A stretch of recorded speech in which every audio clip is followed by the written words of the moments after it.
हरे लाल की।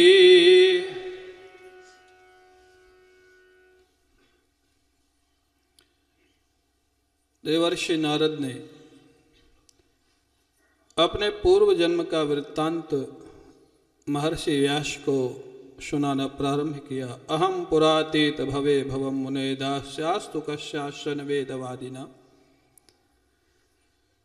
व्यास जी, मैं अपने पिछले जन्म में एक दासी का पुत्र था। दासी मतलब सेविका, मेड जिसको आप लोग बोलते, नौकरानी बोलते। बोले मेरी माँ जिनके यहाँ काम करती थी, उन ब्राह्मणों के यहाँ संत महापुरुष आए थे चातुर्मास के लिए। मेरी अवस्था छोटी थी, मैं भी माँ के साथ उन महात्माओं की सेवा में चला जाता था। मैं सेवा क्या करता था, कभी कमंडलों में जल भर के ले आया, कभी कपड़े उठा के दे दिया। जब वो भोजन कर लेते थे तो उनके पत्तलों में जो प्रसाद बचता था उनसे अनुमति लेकर के मैं वो पा लेता था। उच्छिष्ट लेपा ननुमोदितो दुजै दुजै अनुमोदिता सन। अब यहाँ पर उत्कृष्टम शिष्टम उच्छिष्टम ये भी व्याख्या करते हैं, लेकिन ठीक है, बहुत जहाँ मर्यादा का ध्यान रखा जाए वहाँ ठीक है, लेकिन एक प्रसाद का महत्व अलग होता है। हाँ, महापुरुष का प्रसाद अगर मिल जाए तो उसकी कोई बराबरी नहीं है। तो मर्यादा की दृष्टि से जो भी आप अर्थ करें वो अलग बात है। और उनके पत्तलों में बचा हुआ जो प्रसाद उनकी अनुमति से मैं ले लेता था, और उसका परिणाम हुआ क्या, सायंकाल वो कथा करते थे 1 घंटा रोज। साधु क्या जहाँ सत्संग ना हो। हाँ, हमारे गुरु जी एक आश्रम में गए, उन्होंने आश्रम दिखाया, और आश्रम दिखा करके, ये बहुत बड़ा आश्रम था। सब देखने के बाद गुरु जी ने एक ही प्रश्न किया, यहाँ सत्संग होता है? बोले महाराज सत्संग तो नहीं होता। बोले साधु के यहाँ सत्संग नहीं होगा तो फिर कहाँ होगा? सत्संग से ही, ये मन बुद्धि का ही तो सारा खेल है। हाँ, सारा संसार मन बुद्धि का ही परिणाम है, और सत्संग से ही इनका सुधार होता है। सायंकालों महापुरुष भगवान कृष्ण की सुंदर कथा सुनाते थे, और उस कथा से महाराज इतना आनंद आता था, कभी कभी मैं रोमांचित हो जाता था। 4-5 वर्ष का बालक, कभी कभी आंखों से अश्रुपात होने लग जाता था। महात्मा लोग देखते थे तो बड़े प्रसन्न होते थे। हाँ, साधु अगर देख लेना कि भगवान के भाव में मस्त है तो साधु खुश हो जाता है। मेरी तरफ बार बार उनकी दृष्टि रहती थी, कृपा दृष्टि, और जाते जाते वो भगवान का ध्यान और साधना मेरे को बता गए संत लोग। उनके जाने के बाद मैंने वो साधना की, और अगले जन्म में नारद के रूप में प्रकट हुआ। पिछले जन्म में दासी का पुत्र और अगले जन्म में देवर्षि नारद। कितना बड़ा फर्क, साधना और संत की कृपा से। महर्षि व्यास ने कहा कि तुमने बीच में क्या किया वो तो सुनाया नहीं। हाँ, संतों के जाने के बाद जब सुनने की इच्छा होती है ना तो व्यक्ति प्रश्न करता है, और सुनने की इच्छा नहीं होती है तो व्यक्ति जो सुनाता जाए सुनता जाता है। बोले बीच में क्या किया वो तो बताया नहीं। बोले जब महापुरुष चले गए तो एक दिन की बात थी, मेरी माँ गैया का दूध निकालने जा रही थी, अंधेरा था, रास्ते में उसके पैर के नीचे सर्प आ गया और सर्प ने डस लिया। मेरी माँ की मौत हो गई। अकेला पुत्र था मैं माँ का, लेकिन उस घटना को जब मैंने सुना तो मैंने ईश्वर की कृपा का अनुभव किया। हाँ, बड़ी सुंदर बात और बड़ी विलक्षण बात। सूत जी कहते, तदा तदहमीशस्य भक्तानां समभीप्सितः अनुग्रहं मन्यमानः प्रातिष्ठं दिशमुत्तरा। माँ की मौत को भगवान के अनुग्रह के रूप में मैंने अनुभव किया। क्या माँ से कोई द्वेष था? नहीं, द्वेष नहीं था। फिर कृपा के रूप में अनुभव क्यों किया? बोले मैं जब भी माँ से कहता था कि मेरे को एकांत में जंगल में जाके भगवान का भजन करना है तो माँ अनुमति नहीं देती थी, और माँ की अनुमति के बिना मैं जा नहीं सकता था। प्रभु से प्रार्थना करता था, प्रभु आप ही कोई उपाय निकालो। तो जब ये हुआ तो माँ को प्रभु ने अपने पास बुला दिया और मेरे को साधना के लिए रास्ता निकाल दिया। मैंने ठाकुर जी को धन्यवाद दिया। हाँ, ये नॉर्मल व्यक्ति नहीं होता, भक्त जो होता है ना वो नॉर्मल नहीं होता है, या तो अब नॉर्मल या सब नॉर्मल। हाँ, तो इसलिए भक्त को लोग थोड़ा बोलते पागल है। हाँ, पागल। तो भक्ति करते करते जब आपको लोग बोले लग जाए ना कि इसका थोड़ा स्क्रू ढीला है या थोड़ा बेवकूफ़ पागल है, तो दुखी मत होना, सोच लेना भक्तों की लिस्ट में हमारा भी नाम आ गया है। हाँ, मीराबाई को लोग क्या कहते थे? लोग कहें मीरा भाई बावरी। हाँ, तो आपको अगर कोई बावरी कहने लग जाए, बावरी माने बावरी पागल। हाँ, तो ये भक्त जो होता है ना, अब माँ की मृत्यु हुई और वो कृपा का अनुभव कर रहे, तो ये नॉर्मल तो नहीं कहा जाएगा ना, लेकिन वो दृष्टिकोण अलग था। महाराज चल पड़े, जंगल में चले जाते हैं, घनघोर जंगल में प्रभु के आश्रय को लेकर के, जहाँ हिंसक जीव जंतु रहते हैं, कोई चिंता नहीं, प्रभु का आश्रय। चलते चलते एक पीपल के अश्वत्थ के वृक्ष के नीचे पहुँचे। महाराज सरोवर में स्नान किया, जलपान किया और महात्माओं ने जो ध्यान बताया था वो ध्यान में बैठ गए, प्रभु का ध्यान करने लगे, सगुण साकार का। हाँ, आजकल तो ध्यान के भी अलग अलग महाराज मेडिटेशन चल गए। हाँ, कोई श्वास का ध्यान कराते, कोई बल्ब का ध्यान कराते, कोई अंधेरा का ध्यान कराते। हम कहते हैं हमारे नृत्य गोपाल इनसे तो अच्छे हैं सबसे। हाँ, इनका ध्यान क्यों नहीं करते हो? बल्ब से, श्वास से, अंधेरे से, ये ठाकुर तो ज़्यादा अच्छे हैं ना, लेकिन अब क्या कहा जाए, ठीक है, भगवान की इच्छा। तो बोले वो सगुण साकार परमात्मा का ध्यान कर रहे थे, जो संतों ने बताया था। पूरे प्रयास चेतना निर्मल जीवन, पूरा प्रयास किया, लेकिन ठाकुर जी हृदय में दर्शन नहीं दिए। जब नहीं दिए तो निराश होकर के रोने लग गए। इससे ज़्यादा साधना मैं कर नहीं सकता। हाँ? जो एक माँ की मौत को भी प्रभु की कृपा के रूप में अनुभव किया और बचपन में जंगल में चला गया, इससे ज़्यादा और साधना क्या होगी? इससे ज़्यादा मैं कर नहीं सकता। प्रभु का दर्शन हुआ नहीं तो अब मेरे जीने का कोई लाभ नहीं। छटपटाने लग गए, रोने लग गए। यही साधना और कृपा का मिलन है। भगवान का दर्शन कृपा से ही होता है, लेकिन कृपा की अनुभूति साधना करने के बाद ही होती है। हाँ, बस यही दोनों का मिलन है। भ्रांति में मत पड़ना कि दर्शन कृपा से होता है तो साधना की जरूरत नहीं। कृपा का अनुभव साधना से ही होगा। पूरी साधना करके हार गए, रोने लग गए। अचानक देखते हैं कि उनके हृदय में शंख चक्र गदा पद्म लिए हुए भगवान प्रकट हो जाते हैं। बोलिए भक्तवत्सल भगवान की। अब तो आनंद सागर में डूब गए। ध्याता ध्यान और ध्येय त्रिपुटी का भी लीन हो गया। मैं कौन हूँ, मैं किसका ध्यान कर रहा था, ये भी भूल गए। एक विलक्षण आनंद, लेकिन कितनी देर के लिए? थोड़ी देर के लिए। भगवान फिर अंतर्धान हो गए। जब अंतर्धान हो गए तो और जोर से छटपटाने लग गए। आकाशवाणी होती है, हाँ, हंताश्मनि जन्मनि भवान नमाम द्रष्टुम विहारहति अविपक्व कसायाणाम दुर्दर्शो हमको योगिनाम। अरे बालक, अब इस जन्म में तेरे को मेरा दर्शन नहीं होगा, क्योंकि अभी तेरे संपूर्ण कलमश दोष समाप्त नहीं हुए। अब आप सोचिए, इतना विलक्षण बालक, उसके लिए भी भगवान कह रहे हैं अभी सारे दोष समाप्त नहीं हुए, इसलिए अभी दर्शन नहीं होगा। और हम लोग 1 महीना 2 महीना 2 माला कर लिए तो भगवान से झगड़े के लिए तैयार हो जाते। इतनी माला की आप स्वप्न में भी नहीं आए। हाँ, इसने कितनी साधना की। वहां भगवान कह रहे हैं अभी कलमश तेरे समाप्त नहीं हुए। लेकिन उस बालक ने प्रश्न किया आकाशवाणी से, अगर कलमश समाप्त नहीं हुए थे तो अभी दर्शन कैसे हुआ था? आकाशवाणी कहती अभी दर्शन कलमश समाप्त होने के लेवल पर नहीं हुआ था, कृपा से हुआ था। कृपा से। बोले क्यों? एक बार दर्शन कृपा से दे दिया, जिससे तेरा मन आगे संसार में न जाए, मेरे लिए लग जाए, मेरे रास्ते में। अब तेरे को दर्शन होगा जब तेरा अगला जन्म होगा। नारद जी कहते हैं बस उस देश में भगवान का गुणानुवाद करता हुआ पृथ्वी पर विचरण करने लग गया। निरंतर एक बात की ही प्रतीक्षा रहती थी, क्या? मेरी मौत कब हो। कालम प्रतीक्षण। हाँ, कालम प्रतीक्षण। आप कल्पना कर सकते, कोई अपने पुत्र की प्रतीक्षा करता है, कोई मित्र की करता है, कोई भाई की करता है, कोई पति की, कोई पत्नी की। मौत की प्रतीक्षा कोई करता है? क्यों भाई, आप में से कोई है? ये मौत की प्रतीक्षा कर रहे थे।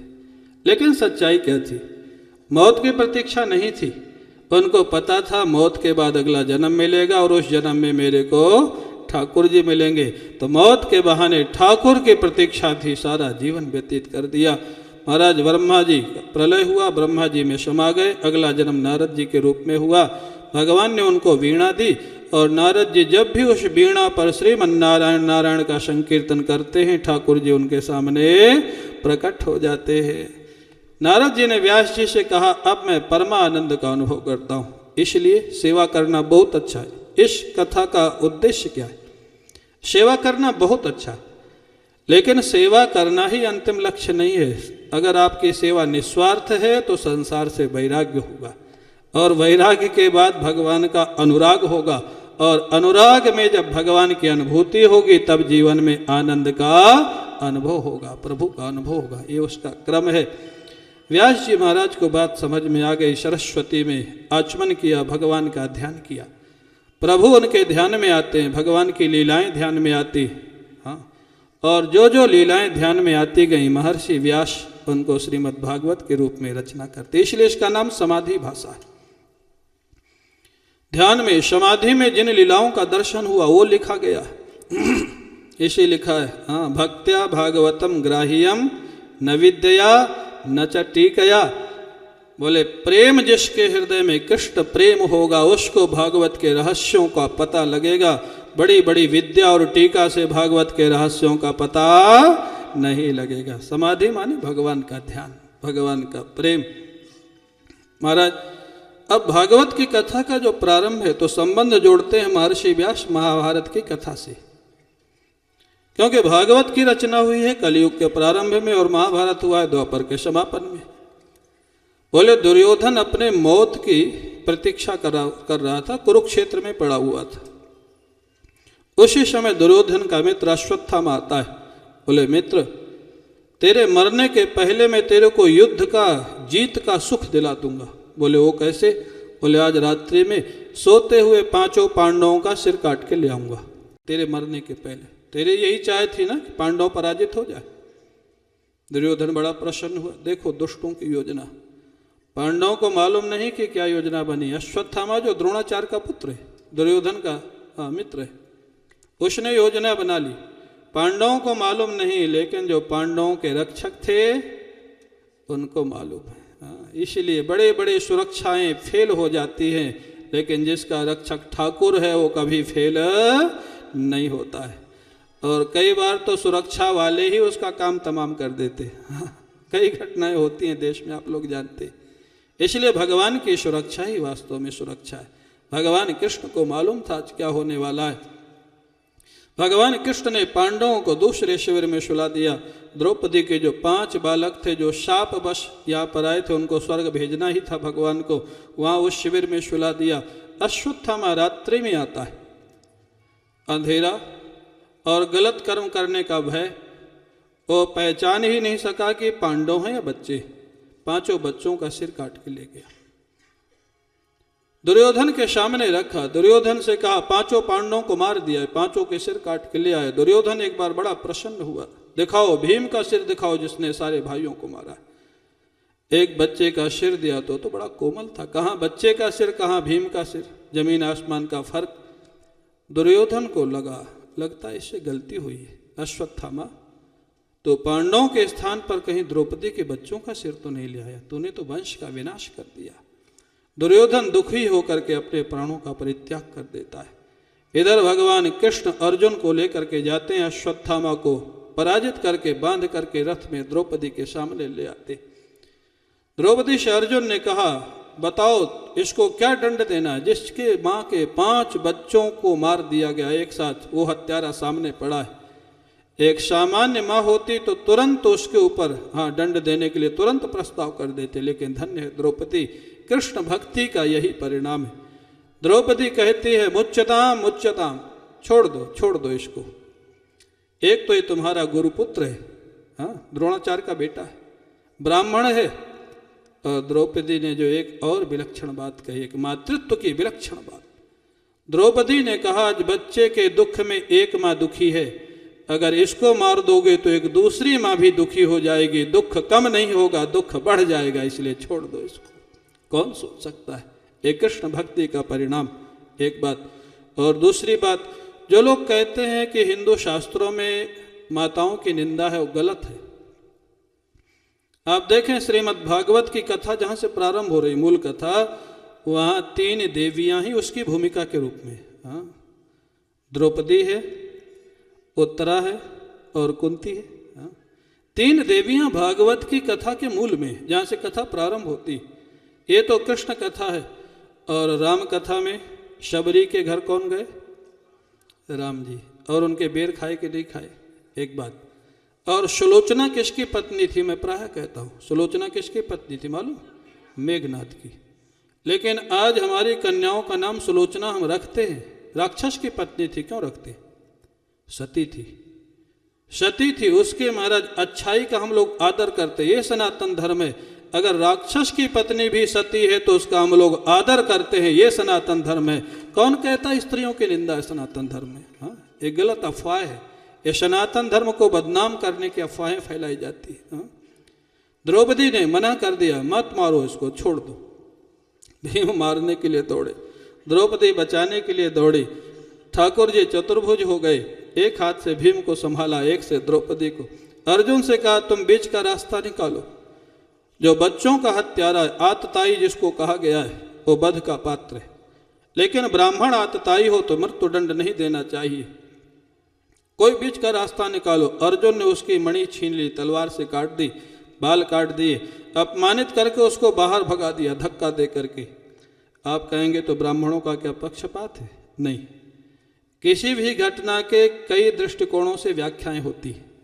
इस घटना को लेकर ये भी कहा जा सकता है कि हिंदू शास्त्रों में ब्राह्मणों का पक्षपात, लेकिन ऐसा नहीं। अगर मृत्युदंड दे दिया जाता तो अगला जन्म हो जाता, उसको उतना कष्ट नहीं होता। भगवान ने कहा कि दूसरी कोई वर्ण का व्यक्ति ऐसा अपराध करे, स्त्री हत्या, बाल हत्या, संपत्ति की चोरी, किसी के घर में आग लगा देना, ये सब आतताई के अंतर्गत आते हैं। आतताई माने जिसको आजकल आप लोग आतंकवादी बोलते हैं। इनको ईश्वरीय संविधान में अगर मृत्युदंड दे दिया जाए तो दोष नहीं लगता। ईश्वरीय संविधान, भारतीय संविधान तो भगवान मालिक, हाँ, दोष नहीं लगता। बोले ब्राह्मण को क्यों बचाया गया? बोले ब्राह्मण हो करके ऐसा काम करे तो उसको ऐसा जीवन जीने दो कि जो ना जी सके ना मर सके, जैसे दुनिया को पता लगे कि ब्राह्मण और साधु को ऐसा काम नहीं करना चाहिए। हाँ, ये सनातन धर्म का दृष्टिकोण है। इसलिए अश्वत्थामा को छोड़ दिया गया उसके कष्ट पर जीने के लिए। हाँ, अश्वत्थामा दुष्ट है महाराज। उसने सोचा इतना बड़ा मेरा अपमान, इनके वंश में एक ही बचा है वंश को आगे चलाने वाला, उसको भी मार डालूंगा। कौन है? अभिमन्यु की तो मौत हो चुकी महाभारत में, उत्तरा गर्भवती। हाँ हाँ, देखो, अरे माता हो तो आप ही भागवत कह लो, अच्छी बात है। हाँ, बड़ी अच्छी बात है, खुशी की बात है। हाँ, माताओं को इतनी जानकारी, इसका मतलब है कि सत्संगी हैं सब। हाँ, उत्तरा के गर्भ में जो बालक है, वो बालक महाराज, एक ही बालक बचा है पांडवों के वंश की रक्षा के लिए। कितनी दुष्टता की पराकाष्ठा। अश्वत्थामा कहता है इस गर्भ के बालक को भी मार डालूं तो पांडवों के वंश का विनाश हो जाएगा। अपमान का बदला, ब्रह्मास्त्र का प्रयोग कर दिया। उत्तरा ने किसी को नहीं पुकारा, ना भीम को, ना अर्जुन को, ना युधिष्ठिर को। हाँ, ये है कृष्ण भक्ति का विलक्षण। हाँ, पाहि पाहि महायोगिन देव देव जगतपते। हे गोविंद, हे श्री कृष्ण, रक्षा करो, रक्षा करो, मेरे गर्भ में तुम्हारा भक्त है, इसकी रक्षा करो। भगवान कृष्ण तुरंत महाराज सुदर्शन चक्र गदा लेकर के और महाराज उत्तरा के गर्भ में प्रवेश कर गए बालक की रक्षा के लिए। उसकी रक्षा की। अवश्य के बाद भगवान ने देखा पांडवों का सारा काम हो गया, महाभारत का युद्ध समाप्त हो गया। हाँ, दुर्योधन इत्यादि सबकी मौत हो गई, तो अब मैं चलूं। द्वारिका से आए हुए बहुत समय हो गया था, चलने लग गए तो कुंती माँ सामने आ गई, स्तुति प्रार्थना की। और उसके बाद कुंती माँ ने एक वरदान मांगा जो बहुत प्रसिद्ध है। कुंती माँ ने कहा कि प्रभु, मैंने अनुभव किया है, जब जब हमारे जीवन में आपत्ति आती है तो आप आ जाते हो, और आपत्ति समाप्त हो जाती है तो आप द्वारिका चले जाते हो। तो आप आज जा रहे हो। हाँ, आप कल्पना करो, एक महापुरुष से भी जब वियोग होता है तो व्यक्ति सहन नहीं कर सकता है, तो साक्षात भगवान है। हाँ, जिनके साथ वर्षों तक रहे, खेले, खाए, सोए, आज वो जा रहे हैं। कुंती माँ का भाव देखने लायक है। कुंती माँ कहती है, मैंने अपने जीवन का एक निष्कर्ष निकाला है श्री कृष्ण, जब आपत्ति आती है तो तुम आते हो, आपत्ति चली जाती है तो तुम चले जाते हो। ठीक है, मैं तुमको रोकूंगी तो नहीं, लेकिन एक वरदान देते जाओ। हाँ, विपदः सन्तु नः शश्वत् तत्र तत्र जगद्गुरो भवतो दर्शनम यत् स्यात् अपुनर्भव दर्शनम। श्री कृष्ण, जाओ, कोई बात नहीं, लेकिन एक वरदान दे दो, आपत्ति आ जाए हमारे जीवन में। आपत्ति आती थी तभी तो मैं आता था तुम्हारी आपत्ति दूर करने का। आपत्ति का वरदान मांग रहे हो, क्या अजीब सी बात है। और एक शब्द और जोड़ दिया, आपत्ति का वरदान दो, लेकिन शाश्वत आपत्ति का वरदान दो। हाँ, ऐसी आपत्ति दो जो आवे और कभी जाए ही नहीं। भगवान कृष्ण को बात अब समझ में आ गई, कुंती माँ क्या मांग रही है। क्यों? आपत्ति आएगी तो श्री कृष्ण आ जाएंगे, और जब तक आपत्ति नहीं जाएगी तब तक श्री कृष्ण भी छोड़ के नहीं जाएंगे। क्या जीवन था, क्या प्रेम था इनका। भगवान कृष्ण सुख में मिले तो सुख चाहिए, भगवान कृष्ण दुख में मिले तो दुख चाहिए। न दुख चाहिए न सुख चाहिए, श्री कृष्ण चाहिए। ये कुंती का जीवन था। भगवान कृष्ण गदगद हो जाते उनकी भावना को देख करके। फिर कुंती माँ ने एक बात और कही, ये देखो साधक के जीवन में ईमानदारी होती है। कुंती माँ कहती हैं, श्री कृष्ण, मेरी ममता अभी भी मेरे 5 पुत्रों में बहुत है। मैं दूसरा वरदान चाहती हूँ, वो मेरी जो ममता मेरे पुत्रों में है वहां से टूट करके पुत्र की ममता तुम्हारे चरणों में जुड़ जाए, ऐसा वरदान दे दो। हाँ, पुत्र भाव तुम्हारे प्रति हो जाए, पुत्रों से ममता छूट जाए। भगवान कृष्ण गदगद हो जाते हैं, वो भी वरदान देते हैं। चलने लग गए तो महाराज युधिष्ठिर आ गए। ठाकुर जी, आप द्वारिका जा रहे हो, यहाँ का राज्य कौन संभालेगा? मैं राजा नहीं बनूंगा। अरे, राजा नहीं बनना था तो महाभारत का युद्ध ही क्यों होता? दुर्योधन राजा तो था ही, आप क्यों मना कर रहे हो? महाराज युधिष्ठिर धर्मराज के अवतार है। वो कहते हैं, जिस राज्य के लिए इतना रक्तपात हुआ, जिस राज्य पर इतने लोग अपना हक मानते थे, वो राज्य लेने के बाद कभी सुख शांति नहीं देगा। हाँ, यही है धर्म। दूसरे की संपत्ति आ सकती है लेकिन वो सुख शांति नहीं दे सकती, ध्यान रखना। हाँ, छीन लो, किसी का हक ले लो, बल्कि वो आपकी संपत्ति लेके निकलेगी। हाँ, या तो रोग के रूप में और या महाराज कोर्ट कचहरी के रूप में। हाँ, वो लेके जाएगी, दुख और देगी। धर्मराज बोले, मैं राज्य स्वीकार नहीं करूंगा। भगवान कृष्ण ने बहुत समझाया, जब नहीं माने तो बोले, चलो भीष्म पितामह जो कुरुक्षेत्र में शरसैया पर पड़े हैं, जो धर्म भक्ति और ज्ञान के सूर्य हैं, इस समय अस्ताचल की ओर है, चलो उनसे पूछ लो स्वीकार करना है या नहीं करना है। जाते बड़े बड़े महात्माओं को लेकर के भगवान कृष्ण, पांडवों को और संतों को लेकर के श्री कृष्ण जब कुरुक्षेत्र में पहुंचे, भीष्म पितामह शरसैया पर पड़े हुए, बाणों की शैया, आप कल्पना कर सकते इतना कष्ट। एक मच्छर काट जाए तो ध्यान छूट जाता है कि नहीं? हाँ, मक्खी काट जाए, मच्छर काट जाए या कोई आवाज कर दे, और इनका ध्यान कहाँ लगा है? जहाँ सारा शरीर बाणों से विधा हुआ है। हाँ, और श्री कृष्ण का ध्यान लगा। ये है ध्यान, ये है प्रेम लक्षणा भक्ति। जैसे भगवान आते हुए दिखाई दिए, भीष्म पितामह की आंखों से अश्रुपात होने लग गए। क्यों? भीष्म पितामह कहते हैं, मैं जानता था कि मैं चल के अगर नहीं जा सकता श्री कृष्ण के पास, तो अंतिम समय में श्री कृष्ण चल करके मेरे पास आएंगे, मेरे को मालूम था। और श्री कृष्ण आ रहे। आते हुए देख करके श्री कृष्ण को भीष्म पितामह उठना चाहते हैं लेकिन उठ नहीं सकते। महाराज लेटे लेटे आंखों से श्री कृष्ण को आंखों के रास्ते अंदर लाते, हृदय में बैठाते, षोडशोपचार पूजन की, आंखें बंद हैं, शरीर रोमांचित है, प्रेम के आंसू बह रहे हैं। हाँ, ठाकुर आए। पांडव लोग देख रहे हैं, संत लोग देख रहे हैं। भीष्म पितामह को लेकर के भी कई लोग प्रश्न खड़ा करते, एक ऐसे भक्त थे दुर्योधन के पक्ष में लड़ रहे थे। अरे सोचो, साफ रास्ते से पार कर जाना रास्ता बड़ी बात नहीं है। हाँ, कीचड़ के बीच से रास्ता पार कर जाना बड़ी बात है। अरे पांडवों के पक्ष में रहते हुए कृष्ण प्रेम की रक्षा कर लेना बड़ी बात नहीं है। दुर्योधन के पक्ष में रहते हुए कृष्ण प्रेम बढ़ा लेना ये बहुत बड़ी बात है। ये भीष्म पितामह का जीवन था। तो दुर्योधन का पक्ष नहीं लेते थे, उन्होंने अपने पिता को वचन दिया था। हाँ, पिता को वचन दिया था, उसकी रक्षा करते थे। एक वचन दिया था कि मैं विवाह नहीं करूंगा, और दूसरा वचन दिया था इस सिंहासन पर जो भी बैठेगा उसकी रक्षा मैं करूंगा। तो दुर्योधन का समर्थन नहीं करते थे, लेकिन पिता की दिए हुए वचन का पालन। आप उनकी विलक्षणता देखो, शरीर से दुर्योधन के साथ है, मन से कृष्ण के साथ है। क्या विलक्षण जीवन था उनका। भीष्म पितामह आंखें खोलते श्री कृष्ण से कहते हैं, मैं जानता था कन्हैया तू आएगा। उत्तरायण का तो बहाना था, प्रतीक्षा तो तेरी थी। हाँ, तू आ गया, लेकिन अब मेरी प्रार्थना है, तू आ गया तो मेरी प्रार्थना सुन ले। लेकिन आप जब प्रार्थना सुनेगी ना, वो प्रार्थना नहीं है, वो एक प्रेम भरा आदेश है। आज एक भक्त भगवान को आदेश दे रहा है, ये प्रेम की पराकाष्ठा। बड़ी सुंदर बात कहते सूत जी महाराज। सदैव देवो भगवान प्रतीक्षता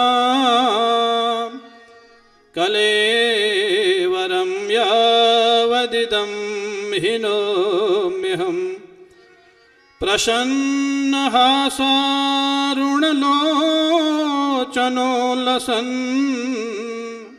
मुखाम्बुजो ध्यानपथश्चतुर्भुजः।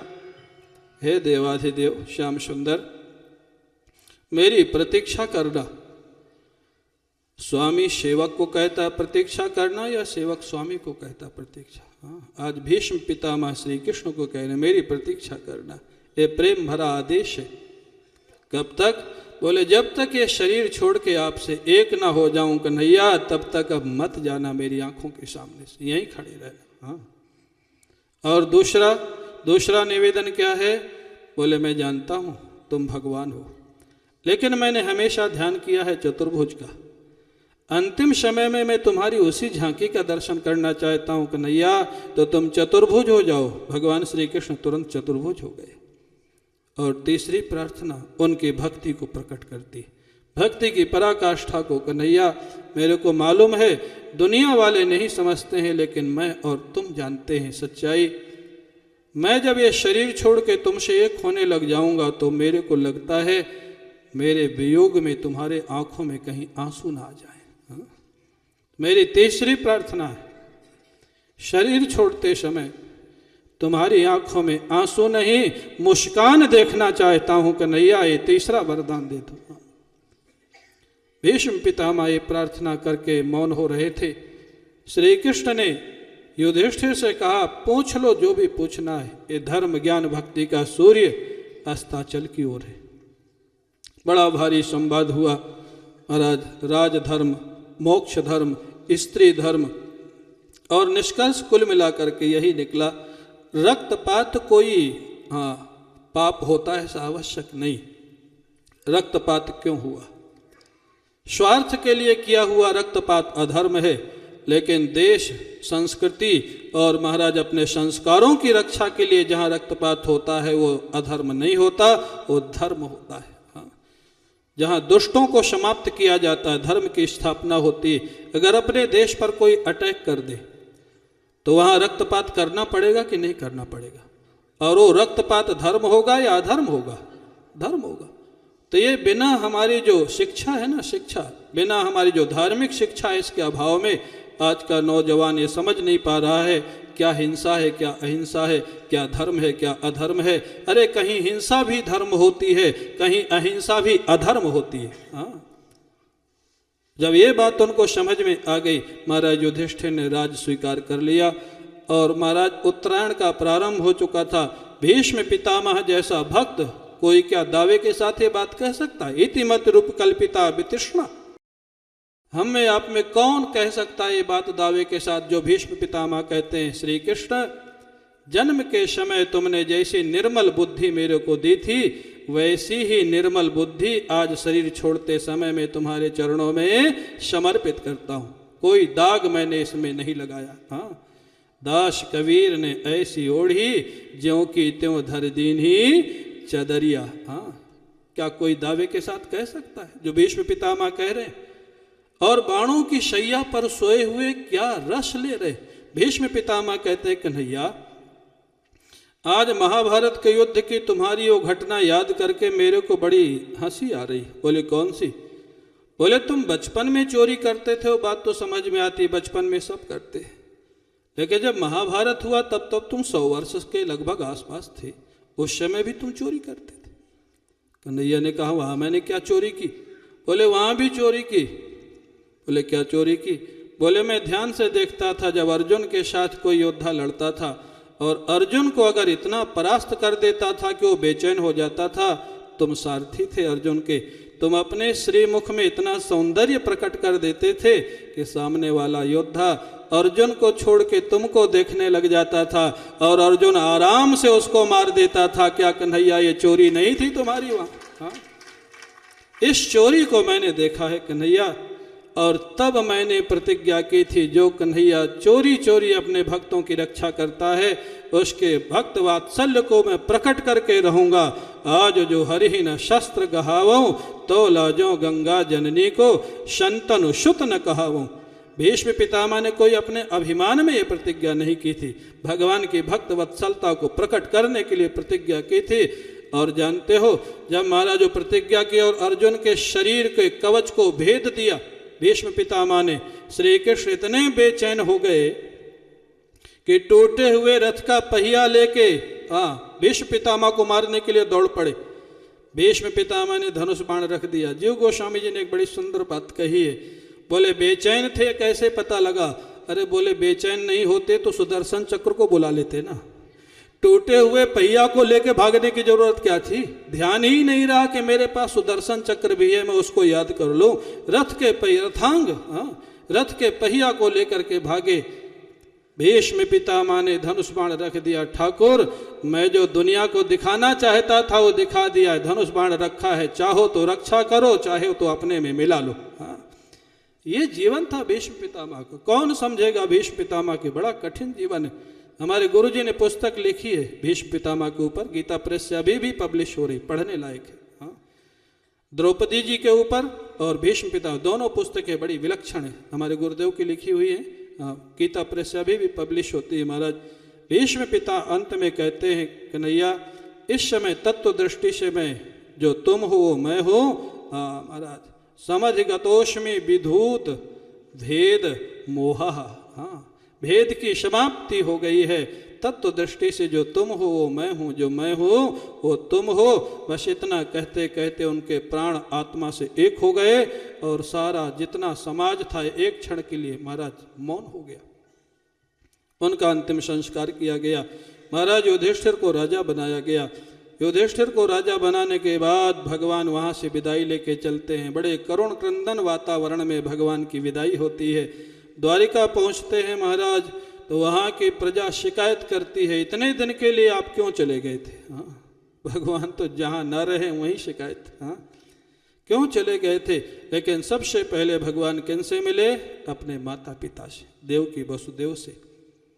बहुत दिनों के बाद पुत्र अगर बाहर से आता है तो उसका धर्म है पहले माता पिता से मिले, उसके बाद अपने परिवार पत्नी पुत्र से मिले, उनके साथ बहुत देर तक बैठे रहे। उसके बाद रानियों के महलों में चले गए, बड़े प्रेम से रहने लग गए। इस प्रकार से एक भाग इस कथा का यहाँ पर पूर्ण होता है। बोले वृंदावन बिहारी लाल की। थोड़ा आप लोग संकीर्तन करो और फिर अब परीक्षित के जन्म की कथा और सुखदेव जी का आगमन वो थोड़ी देर में आप लोग सुनेंगे। थोड़ा संकीर्तन। बोली बांके बिहारी लाल की जय।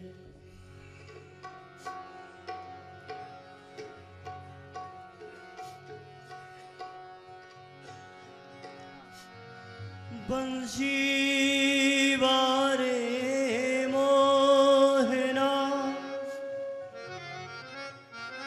पलक झाप तो हिले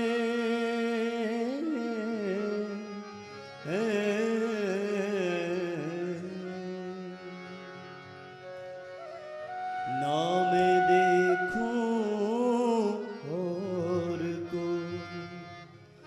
ना तो है देखन दे।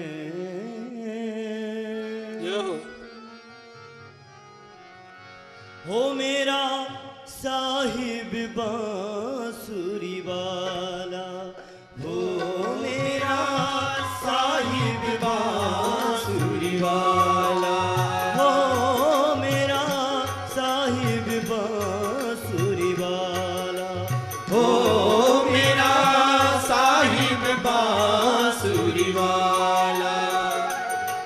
मनमोहन दीन दयाला मेरा साहिब बांसुरी वाला, मनमोहन दीन दयाला मेरा साहिब बांसुरी वाला, मेरा साहिब बांसुरी वाला, हो मेरा साहिब बांसुरी वाला।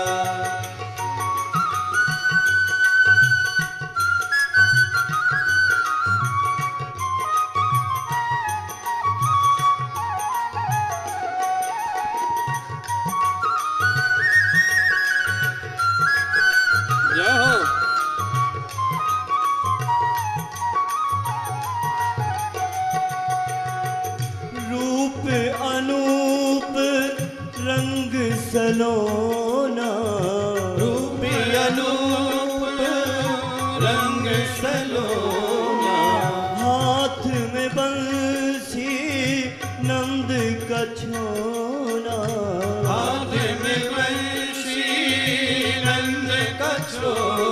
कोई निर्खट आंखों वाला मेरा साहिब बांसुरी वाला, मेरा साहिब बांसुरी वाला, मेरा साहिब बांसुरी वाला, हो मेरा साहिब बांसुरी वाला, हो मेरा साहिब बांसुरी वाला, हो मेरा साहिब बांसुरी वाला।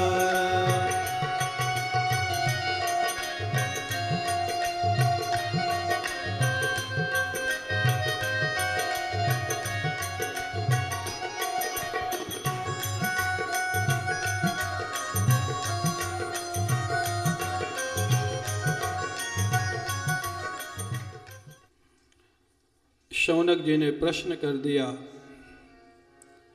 महाराज एक कथा आपने बीच में छोड़ दी। योग्य श्रोता का यही लक्षण है, हाँ? क्योंकि वक्ता तो अपने प्रवाह में चलता है, योग्य श्रोता है वो देखता है कि कहाँ और पूछने की जरूरत है। क्या कथा छोड़ दी?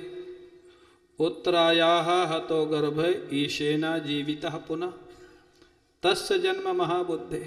महाराज उत्तरा के गर्भ में जो बालक था उसकी रक्षा के लिए भगवान प्रवेश किए, तो गर्भ में जिसकी रक्षा के लिए भगवान प्रवेश किए वो कोई विशेष बालक होगा। कैसे उसकी रक्षा की, फिर उस बालक का कैसे जन्म हुआ, फिर उस बालक ने क्या किया, वो बालक कौन था, ये तो आपने सुनाया ही नहीं। सूत जी बड़े प्रसन्न हुए सुन करके, बोले तब नहीं सुनाया तो अब सुन लो। हाँ, जब कोई प्रश्न करता है ना तो सुनाने में आनंद आता है। अभी तो आपको सुविधा दे दी गई है कि प्रश्न भी मैं भी सुना दूंगा और उत्तर भी, और उसका कारण भी एक ही है, क्योंकि अगर आप लोगों को छूट दे दी जाए कि आप प्रश्न करो तब भागवत होगी, तो भागवत होगी कि महाभारत होगा वो कहा नहीं जा सकता।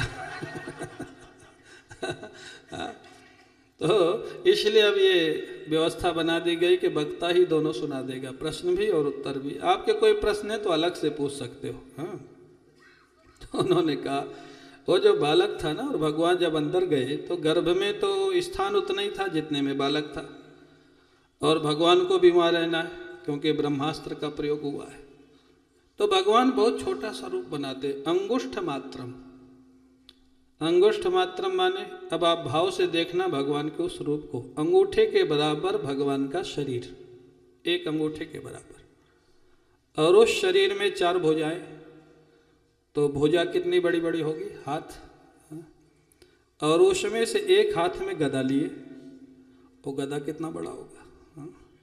अंगूठे के बराबर शरीर, उसमें 4 हाथ हैं और उसमें एक हाथ में गदा लिए, और वो गदा लेकर के ब्रह्मास्त्र से रक्षा कर रहे हैं बालक की, वो छोटी सी गदा।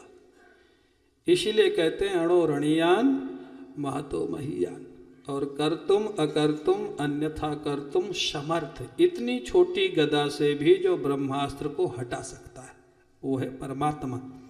तब वो क्या कर रहे थे, वो गदा लेकर के बालक के चारों तरफ घूम रहे गर्भ के अंदर, और इतनी सुंदर झांकी है ठाकुर की कि वो गर्भ के अंदर जो बालक है वो भी महाराज देख करके प्रसन्न हो गया, और ठाकुर जब घूम रहे थे तो वो भी घूमने लग गया। हाँ, जैसे जैसे वो गदा लेके घूमे वैसे वैसे वो गर्भ के अंदर बालक भी घूमने लग गया। तो इसीलिए महाराज परीक्षित नाम क्यों पड़ा?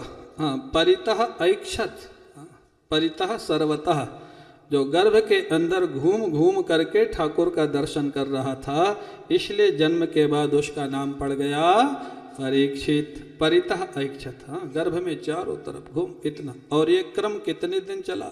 6-7 महीना तो चला ही होगा। जब तक बच्चे के जन्म का समय नहीं आ गया तब तक भगवान गर्भ में रहे। एक बार हमारे गुरुदेव यहाँ बताते हैं, कथा कर रहे थे तो बोले भगवान गर्भ में आए, राम जन्म का या कृष्ण जन्म की कोई कथा थी। कोई संत ने कहा कि क्या कह रहे हो, भगवान कोई गर्भ में आते हैं? हाँ, गर्भ में तो बड़ा कष्ट होता है, आप कहते हो भगवान गर्भ में आ गए। पूज्य उड़िया बाबा जी ने कहा, जो भगवान भक्त के लिए गर्भ में नहीं आ सकते वो भगवान ही नहीं हो सकते। वो भगवान कैसे जो भक्त, अरे भक्त जहाँ पड़ा हुआ है उसकी रक्षा के लिए तो वहीं आना पड़ेगा ना। और दूसरी बात, बोले गर्भ में आने की क्या जरूरत थी, वो तो पहले से ही व्यापक रूप में वहाँ विद्यमान थे, खाली प्रकट ही तो होना था ना। वो प्रकट हो गए गर्भ के अंदर। हाँ, गर्भ में पहले से नहीं थे ऐसा तो था नहीं, जब वो व्यापक है तो व्यापक रूप में तो सर्वत्र है। तो क्या विलक्षण महापुरुषों की बात हो। बहुत समय तक घूमते रहे, फिर बालक का जन्म हुआ। नालद छेदन के पूर्व बहुत सारा दान दिया गया, तब तक अशौच नहीं लगता है। अब महाराज युधिष्ठिर ने जो ज्योतिषविद थे उस बालक के जात कर्म संस्कार के समय उनसे पूछा, इस बालक का भविष्य बताओ, क्योंकि एक ही बालक बचा है वंश में, ये वंश का नाम करेगा, कीर्ति बढ़ाएगा, क्या करेगा क्या नहीं करेगा। यद्यपि मना है, भविष्य बताना मना है। हाँ, क्यों? क्योंकि अगर मान लीजिए आपने किसी विद्यार्थी को बता दिया कि तुम पास हो जाओगे तो पढ़ने ही बंद कर देगा। पंडित जी ने बता दिया पास तो हो ही जाऊंगा तो क्यों मत्थापच्ची करूं। और अगर बोल दिया कि फेल हो जाएगा तो क्यों मत्थापच्ची करूं, जब फेल ही होना तो उसकी पढ़ाई तो गई ना। तो इन कारणों से लिखा है कि भविष्य ज़्यादा नहीं बताना चाहिए। लेकिन आजकल तो अब चैनलों पे आते हैं, हमसे भविष्य पूछो, हाँ, सारी समस्याओं का समाधान। जितने लोग हैं सब कहते हैं सारी समस्याओं का समाधान, समस्या का समाधान होता ही नहीं। दिल्ली में एक देवी जी हमको मिली, देवी जी मतलब होंगी शायद 25-30 वर्ष की अवस्था होगी, शादी हो चुकी थी। वो बोली महाराज बहुत परेशान हूँ। मैंने कहा क्या जपती हो? बोलती है कि एक मंत्र हमको बताया है, वो चैनल पे आते थे, उनके पास गई थी। मैंने क्या मंत्र बताया? बोले पतिम बशय कुरु कुरु कुरु। मैंने कहा तू कहाँ से मंत्र सीख लाई, छोड़ इसको, नहीं झगड़ा ही होगा। तो ऐसे विलक्षण महाराज, हाँ, मना है शास्त्र में, हाँ, पति को वश में करने का मंत्र जप रही। तो महाराज तो भविष्य नहीं बताना चाहिए। फिर भी अब एक ही बालक है, अब क्या करें, राजा हैं, उन्होंने कहा भाई एक ही बालक बचा वंश में, आप बताइए तो सही। बड़े सुंदर वर्णों का वर्णन किया। पार्थ प्रजाविता साक्षात इक्ष्वाकु, हाँ, इक्ष्वाकु की जैसा ये प्रजा की रक्षा करने वाला होगा। ब्राह्मण भक्त और सत्यनिष्ठ भगवान राम के जैसा होगा। सत्यनिष्ठ श्री कृष्ण के जैसे नहीं कहा, हाँ। माफ करना ये ब्रज है, हाँ, लेकिन सत्यनिष्ठ राम के जैसे कहा है, क्योंकि श्री कृष्ण सत्यनिष्ठ थे नहीं ना। हाँ, तो अब महाराज बोले और दान देने में बोले शिवी के जैसे, हाँ, दधीची के जैसा होगा।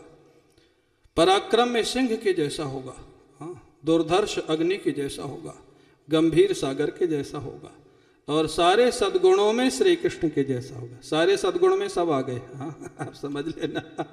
हाँ, क्योंकि वो जो करें वो सब गुण ही है, हाँ, क्योंकि वहाँ तो दोष भी गुण बन जाता है। ये भगवान की भगवत्ता है। सारे सद्गुणों में कृष्ण के जैसा होगा। अब महाराज बालक का बड़ा भारी जन्मोत्सव मनाया गया बड़ी धूमधाम से। इसके बाद सूत जी कहते महाभारत के समय जो विदुर जी चले गए थे ना तीर्थ यात्रा में, शास्त्र का विधान है किसी समाज में, सभा में, संस्था में अगर अन्याय हो रहा है, अधर्म हो रहा है तो शक्ति है तो उसका विरोध करो, और शक्ति नहीं है तो उससे अलग हो जाओ। अगर ना हाँ करते हो ना करते हो तो भी उस अधर्म का कुछ हिस्सा आपको भी भोगना पड़ेगा। हाँ। विदुर जी छोड़ के चले गए थे, क्यों?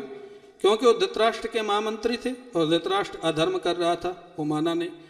महाभारत के युद्ध के बहुत समय बाद जब वो आए तो बोले आए क्यों? फिर बोले एक ही लक्ष्य शेष था, धृतराष्ट्र का उद्धार। भाई था ना, बड़ा भाई था।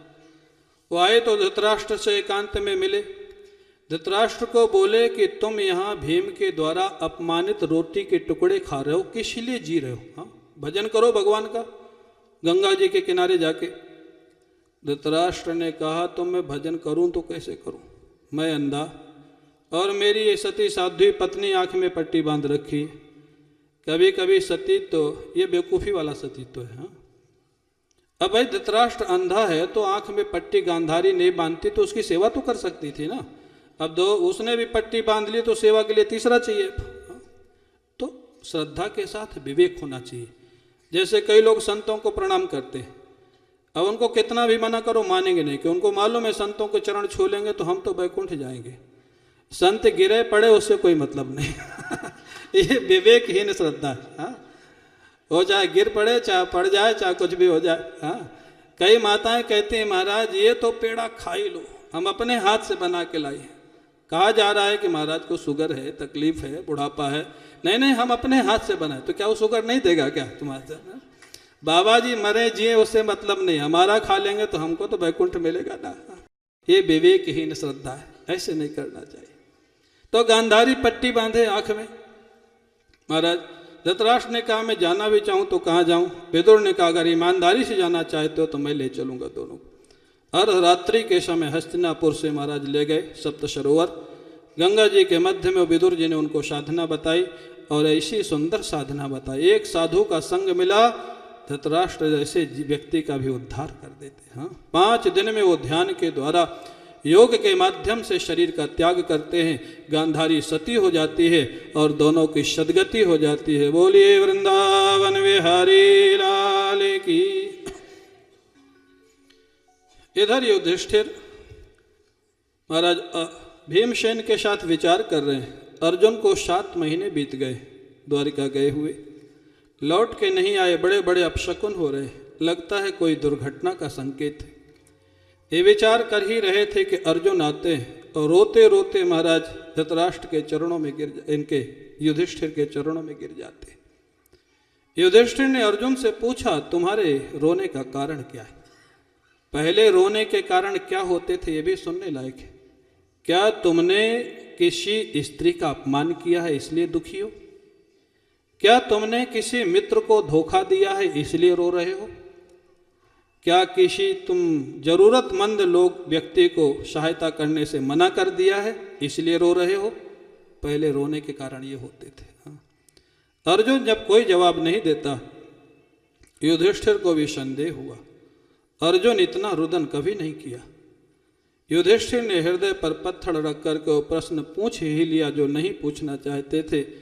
कच्चित प्रेष्ठ तमे नाथ हृदय नात्म बंधुना शून्योष्मि रहितो नित्यम मन्य से तेन्यथा न रुक। अर्जुन, क्या तुम्हारे प्राण सर्वस्व श्री कृष्ण का तुमसे वियोग तो नहीं हो गया? हाँ?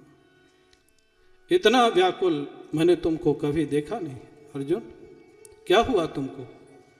जहाँ श्री कृष्ण की स्मृति आई, अर्जुन और जोर जोर से रोने लग गए। बहुत देर तक रोने के बाद अर्जुन एक ही वाक्य बोलते हैं जो निषेध मुख से प्रेम की पराकाष्ठा का वर्णन है। अर्जुन कहते हैं महाराज वंचितो हम महाराज हरिणा बंधु रूपिणा। महाराज युधिष्ठिर, श्री कृष्ण ने हमको ठग लिया है। ठग लिया मतलब जब तक वो इस श्री विग्रह में लोक लीला में विराजमान थे तब तक उन्होंने पहचानने नहीं दिया कि वो भगवान है। हम पहचान नहीं सके। द्रौपदी स्वयंवर से लेकर के महाभारत के युद्ध तक, हाँ, द्रौपदी स्वयंवर में श्री कृष्ण जानते थे कि कर्ण क्षत्रिय है, लेकिन सूत पुत्र कह करके उसको अलग करवा दिया था। ये अर्जुन को मालूम है। अगर कर्ण को अवसर दिया जाता तो कर्ण लक्ष्य भेद कर देता और द्रौपदी का विवाह शायद अर्जुन के साथ नहीं हो सकता था। हाँ? ये मालूम है अर्जुन को कि श्री कृष्ण ने करवाया था। और महाभारत के युद्ध में जानते हो सारथी तो बने ही, लेकिन वर्णन मिलता है भागवत में, जब अर्जुन के रथ के घोड़े थक जाते थे तो श्री कृष्ण उनकी मालिश करते थे, घोड़ों की मालिश। हाँ? आप कल्पना कर सकते, भगवान भक्ति की सेवा करें ये तो बात समझ में आती है, लेकिन भक्त के रथ के घोड़ों की सेवा करें, वो कौन भगवान है? वो सनातन धर्म का भगवान है। हाँ, सनातन धर्म का ठाकुर है। अर्जुन उन बातों को स्मरण करके दुखी हो रहे। युधिष्ठिर को जब इस बात का पता लगा, युधिष्ठिर ने तुरंत निश्चय कर लिया, प्रभु ने अगर धराधाम को छोड़ दिया तो अब हम भी इस पृथ्वी पर नहीं रहेंगे। तुरंत परीक्षित को राजा बनाया और मथुरा में वज्रनाभ को राजा बना दिया और पांचों भाई स्वर्गारोहण करते हुए अपने यथास्थान पहुंच जाते हैं। महाभारत के अनुसार द्रौपदी साथ में गई, लेकिन भागवत के अनुसार साथ में नहीं गई, उनको बताया भी नहीं गया। द्रौपदी को थोड़ा तो खराब लगा कि किसी ने मेरे को बताया भी नहीं, लेकिन अंत में श्री कृष्ण का ध्यान करते हुए द्रौपदी ने योग के द्वारा अपने शरीर का त्याग किया और भगवान कृष्ण को प्राप्त हो गई। क्या जीवन था इनका! सब कुछ करते हुए श्री कृष्ण जब तक हैं तभी तक हम हैं, अगर श्री कृष्ण नहीं है तो इस धराधाम पर अपना कोई काम नहीं है। सब चले गए भगवान के साथ। ये पांडवों का जीवन था, ये प्रेम था पांडवों का। अब महाराज परीक्षित राजा हो जाते, उनका विवाह हो जाता है। परीक्षित दिग्विजय के लिए निकलते। दिग्विजय में निकलते हुए उन्होंने एक दृश्य देखा, एक गैया और एक बैल दोनों रो रहे, आपस में वार्तालाप कर रहे हैं रोते रोते। परीक्षित ने पूछा, तुम कौन हो? जब किसी ने कोई बात नहीं बताई तो महाराज परीक्षित ने एक दृश्य और देखा, एक व्यक्ति जो राजा का वेश बनाए है और गैया और बैल को मार रहा है। एक कलयुग था, कलयुग। हाँ, राजा के वेश में जो धर्म की हानि करे, आज भी आप लोग देख रहे हैं देश समाज में जो हो रहा है, कहने की जरूरत नहीं। वेश राजा का है, प्रशासक का है, और धर्म विरोधी वही लोग हैं। धर्म को विनाश करने में लगे हुए, कर नहीं सकेंगे वो अलग बात है। सनातन शब्द का अर्थ ही होता है सना सर्वदा भवति इति सनातन, जो हमेशा था, हमेशा है और हमेशा रहेगा, उसी का नाम सनातन धर्म होता है। उसलिए वो कभी खत्म नहीं होता है। हाँ, जिसको हिरण्यकश्यप नहीं मिटा सका, जिसको रावण नहीं मिटा सका, जिसको कंस नहीं मिटा सका, आज के ये मेढक उसको क्या मिटाएंगे टर टर करके महाराज। हाँ, क्या मिटाएंगे, वो मिट नहीं सकता है। तो महाराज वो महाराज देखा कलिकाल धर्म और पृथ्वी को दुखी कर रहा था। उन्होंने पूछा कौन है? जब कुछ जवाब नहीं मिला, फिर पूछा वृषभ से जो धर्म रूप थे, किसने तुमको कष्ट दिया है? किसने तुम्हारे पैरों को तोड़ा है? महाराज वृषभ धर्म के रूप है। उन्होंने जो जवाब दिया बड़ा सुंदर था, केचित विकल्प वशना आहुरात्मान आत्मना। मैं क्या कहूं किसने कष्ट दिया? वेदांत की दृष्टि में कष्ट का मूल अज्ञान है, अविद्या है। भक्ति में भगवान की लीला है, कर्म सिद्धांत में अपना प्रारब्ध है, और चौथा कारण स्वभाव है। हाँ, कष्ट के चार ही कारण। देखो हमारा सनातन धर्म कितना विलक्षण है। कष्ट का कारण सनातन धर्म बाहर नहीं मानता, अपने अंदर मानता है। हमारे कष्ट के कारण हम हैं, दूसरा नहीं। अगर आप वेदांती हैं तो आपके लिए दुख सुख मिथ्या है।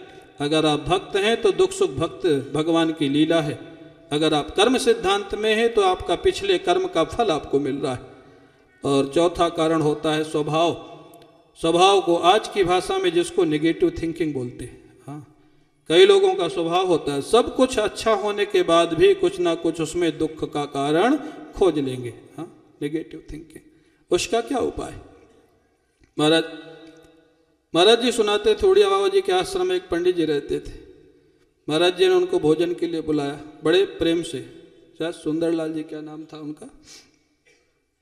सुंदरलाल जी, हाँ, महाराज जी ने उनको बड़े प्रेम से बड़ा सुंदर भोजन बनवाया। अब वो भोजन करते जाए और रोते जाए। महाराज जी ने पूछा, भाई पंडित जी कुछ गड़बड़ है भोजन में, क्या बात है? भोजन, बोले महाराज जब से पत्नी का स्वर्गवास हुआ है उसके बाद इतना अच्छा भोजन आज ही मिला है, पत्नी की याद आ रही है, अब मरे। इतना बड़ा महापुरुष निमंत्रण किया, भोजन करा रहा है, तो महापुरुष सामने बैठा, उनकी याद नहीं कर रहे, ठाकुर की याद नहीं कर रहे, पत्नी की याद में रो रहे हैं और खाते जा रहे हैं। हाँ? ये स्वभाव कारण। हाँ? अब इस दुख से कौन बचाएगा? हाँ? ये स्वभाव कारण। हाँ? तो चौथा कारण होता है नेगेटिव थिंकिंग। अरे अच्छा काम हो रहा है उसमें आप ऐसा महाराज खोटा काम क्यों खोजते हो? नहीं करना चाहिए। जब ये जवाब दिया तो समझ गए महाराज परीक्षित कि ये तो धर्म का रूप है। ऐसा जवाब कोई सामान्य व्यक्ति नहीं दे सकता। उठाया धनुष बाण और कलयुग के पीछे लगे मारने के लिए। कलयुग समझ गया है तो महाराज भगवान के विलक्षण भक्त है, मैं बचूंगा नहीं, बड़ा बुद्धिमान है कलिकाल। चरणों में गिर पड़ा, त्राहिमाम त्राहिमाम त्राहिमाम। महाराज राजा का धर्म होता है शरणागत की रक्षा करना, मैं आपकी शरण ग्रहण करता हूँ। परीक्षित ने कहा एक शर्त पर ही रक्षा होगी, तू मेरी राज्य की सीमा से बाहर निकल जा। कृष्ण भक्त के राज्य में तुम्हारे जैसे दुष्ट व्यक्ति के लिए कोई स्थान नहीं। कह तो दिया, लेकिन कलयुग ने कहा महाराज कहाँ जाऊं आप बता दीजिए, सब जगह तो आपका ही राज्य है। हाँ मैं कहाँ जाऊं, कुछ स्थान आप बता दो मैं जहाँ रहूं। परीक्षित ने बड़ी बुद्धिमानी से 4 स्थान दिए जो थे ही नहीं उनके राज्य में। द्यूतम पानम स्त्री सोना, बोले जहाँ लोग जुआ खेलें वहाँ रहना। जुआ जानते हो? हाँ, दिवाली में जो नहीं खेलते वो भी खेलने लग जाते हैं और हार हो के रोग आके सो जाते हैं, फिर क्या करें? हाँ। जुआ जहाँ हो वहाँ तुम रहना। और पानम, हाँ पानम जानते हो? हाँ मत बोलो जानते हो, बोलेंगे तो समझ जाएंगे कि करते होंगे। शराब जहाँ पीते हैं लोग वहाँ कलयुग का निवास होता है। शराब पीने के बाद जो होता है ना वो सब कलयुग का परिणाम होता है। जहाँ जुआ होता है वहाँ कलयुग का निवास, जहाँ शराब पीते हैं वहाँ कलयुग का निवास, जहाँ उल्टा स्त्री या पुरुषों का निवास है वहाँ कलयुग का निवास। और महाराज जहाँ हिंसा, अकारण हिंसा जहाँ होती है, गाली गलौज करके बात की जाती है, अकारण हिंसा होती है, वहाँ कलयुग का निवास। बोले 4 जगह तुम रहो। कलयुग ने फिर विचार किया, ये चारों जगह तो परीक्षित के राज्य में है ही नहीं। न कोई शराब पीता है, न जुआ खेलता है, न उल्टा स्त्री पुरुष है, न महाराज हिंसा होती, अब मैं कहाँ रहूँ? कलयुग ने कहा महाराज एक स्थान कोई और दे दो। यह है भगवान की इच्छा। हाँ भगवान, क्योंकि कलयुग को भगवान ने बनाया है, कलयुग को रहना था, नहीं तो राजा परीक्षित क्यों देता? जब 4 स्थान देते तो बोले 4 दे दिया बहुत है। जहाँ एक बार और मांगा, भगवान की इच्छा से राजा परीक्षित से ऐसा निकल गया, बोले चलो सोने में निवास करना। सोना, हाँ संपत्ति में कलयुग का निवास। अब तो कलयुग नाचने लग गया, ये राज्य से बाहर निकाल रहे थे, अब तो घर घर में रहूंगा। सारा झगड़ा संपत्ति को लेके है। हाँ सोना उपलक्षण है, क्योंकि सोने में, धातुओं में सोना मैं हूं, ये भगवान स्वयं कहे, भागवत में ही है, धातुओं में सोना भगवान का रूप है। तो सोने में कलयुग है या सोने में भगवान है? यहाँ कहते हैं कि सोने में तुम रहना, तो कलयुग का निवास है भगवान का। तो एक संत ने बड़ी अच्छी बात कही, बोले दोनों का है। बोले वो कैसे? बोले जो 1 नंबर वाला है उसमें भगवान रहते हैं। अब समझ गए होगे आप लोग, जानते हो ना, ये नंबर तो आप लोग सब समझते हो। जो ईमानदारी की कमाई की संपत्ति है उसमें भगवान रहते। भगवान माने वो सुख शांति देती, और जो बेईमानी की कमाई है उसमें कलयुग रहता है, वो अशांति देता है, वो दुख देता है। महाराज अब तो कलयुग बड़ा प्रसन्न हो गया, रहने लग गया। अब वो भगवान की इच्छा थी, कलयुग को रहना था। महाराज राजा परीक्षित एक दिन शिकार खेलने जाते हैं, अपने सैनिकों से भटक जाते हैं शिकार खेलते खेलते, और प्यास लगी मध्याह्न के समय। तो उन्होंने सोचा अब जंगल में तो कोई संत महात्मा की कुटिया मिले तो वहाँ पानी पी लूँ। देखा तो एक कुटिया दिख गई, चले गए। अकेले थे, शमीक ऋषि की कुटिया थी। शमीक ऋषि ध्यान में बैठे हुए, राजा परीक्षित के मन में ये संदेह हो गया कि ये महात्मा लगता है मेरे को देख करके ध्यान का नाटक कर रहा है, क्योंकि महात्मा को मेरे से कुछ चाहिए नहीं, विरक्त महात्मा है। ये सोच रहा होगा कि अगर ध्यान नहीं करूंगा तो राजा की आओ भगत करनी पड़ेगी, बैठाना पड़ेगा, पानी देना, अच्छा ध्यान में बैठ जाओ। यद्यपि ऐसा था नहीं, वो सही में ध्यान में बैठे थे, लेकिन राजा परीक्षित के मन में संदेह आया। इस पर जीव गोस्वामी जी महाराज बड़ी सुंदर बात कहते हैं। जीव गोस्वामी जी कहते हैं जिस राजा को गर्भ के अंदर भगवान का दर्शन हुआ उसको संत के प्रति ऐसा संदेह आना ये थोड़ा संगति नहीं लगती। बोले फिर कैसे आया? बोले ये भगवान की इच्छा से आया। बोले क्यों? अगर राजा के मन में संदेह नहीं आता तो मरा हुआ सर्प ऋषि के गले में नहीं डालते तो उनको 7 दिन में मौत का शाप नहीं मिलता तो गंगा किनारे नहीं आते तो उनको भागवत सुनाने के लिए सुखदेव जी नहीं आते, और सुखदेव जी नहीं आते तो सूत जी को भागवत सुनने को नहीं मिलती और भागवत की परंपरा आगे नहीं बढ़ती। तो भागवत के प्राकट्य की ये भूमिका है जो प्रभु चाहते थे। तो इसलिए भगवत समर्पित संत या भक्त के जीवन में कभी कभी अगर लीक से हट करके कोई काम देखा जाए तो समझ लेना इसमें कोई भगवान की लीला है। भगवान उससे कुछ ऐसा कराना चाहते थे, वो अपनी योजना से नहीं किया। राजा परीक्षित के मन में संदेह हुआ, एक मरा हुआ सर्प उनके गले पे डाल दिया। समाधि झूठी होगी तो पता लग जाएगा, चौंक जाएगा। समाधि तो सच्ची थी। राजा परीक्षित वहां से लौट आए। उनका बेटा कौशिकी नदी के किनारे खेल रहा था। कुछ बच्चों ने उसको बताया। वो कौशिकी नदी का हाथ में जल लिया 5 वर्ष का बालक, तपस्वी का बालक। इति लंघित मर्यादम तक्षकः सप्तमे हनि दंक्षतिस्मय कुलांगारम चोदितो में तद्रुहम।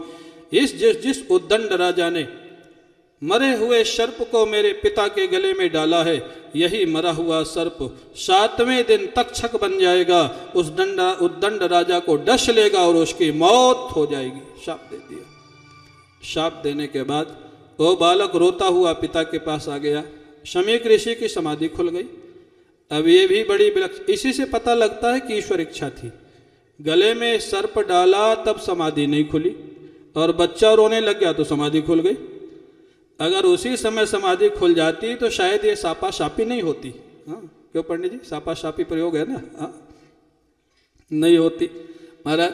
ये भी ईश्वर इच्छा, यहीं से पता लगता है। इसलिए महापुरुष जो टीका लिखते हैं ना, हाँ, उत्प्रेक्षा लिखते हैं। हमारे गुरु जी कहते थे उत्प्रेक्षा वही अच्छी होती है जिसमें मूल की उपेक्षा ना हो। हाँ, तो उत्प्रेक्षा जो उन्होंने लिखा इससे सिद्ध होता है। समाधि खुल गई। बोले बेटा क्यों रो रहा है? सारी घटना बताई। शमीक ऋषि दुखी हो गए। बेटा तूने अनजान में एक धर्मात्मा राजा को शाप दिया है, जिस राजा के राज्य में हम शांति पूर्वक साधन भजन कर रहे थे। बड़ा अनर्थ किया है तूने। अब तो जो हो गया सो हो गया, वो लौट नहीं सकता। शमीक ऋषि ने अपने शिष्य को तुरंत भेजा राजा परीक्षित के महल में। जाओ, राजा को कम से कम सूचना तो दे दो कि उनके साथ क्या हुआ है।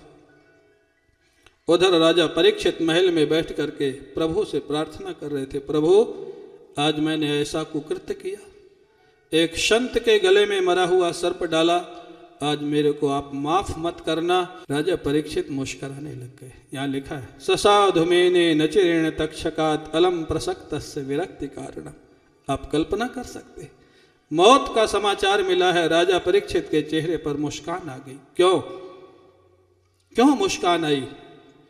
राजा परीक्षित बहुत दिन से कह रहे थे जन्मेजय से कि तू राज्य संभाल ले और मैं गंगा किनारे जाके कृष्ण भजन करूंगा। जन्मेजय कहता था नहीं पिताजी, आपको ही संभालना है, हम लोग सहयोग करेंगे। पहले के पिता और पुत्र कैसे होते थे और आज के कैसे?